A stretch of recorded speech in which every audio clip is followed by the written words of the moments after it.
Hi hello welcome to my YouTube channel Yogisri 1023.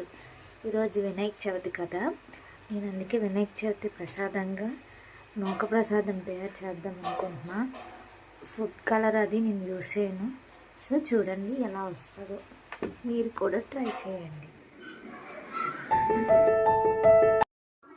First కళాయి పెట్టుకొని కళాయి వేడి చేసుకున్న తర్వాత నెయ్యి వేసుకోవాలి. ఆ నెయ్యిలో గోధుమ నూక ఫ్రై చేసుకోవాలి. ఇలా బ్రౌన్. అదే కళాయిలో half glass water, glass milk వేసుకొని బాగా బాయిల్ చేసుకోవాలి.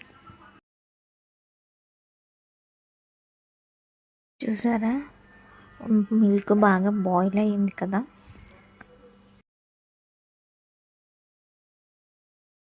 సో ఇప్పుడు ఈ పాలల్లో ఫ్రై చేసుకున్న గోధుమ రవ్వని వేసుకొని కొంతసేపు ఉడికించాలి.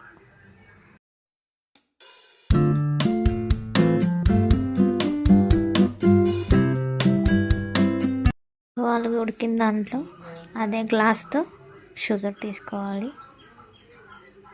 ఈ ప్రాసెస్ అంతా స్లో ఫ్లేమ్లోనే చేయాలి.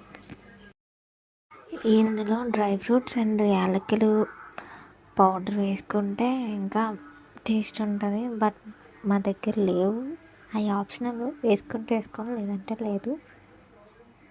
ఫైనల్గా రెడీ అయిపోయింది మన ప్రసాదం. Thank you for watching.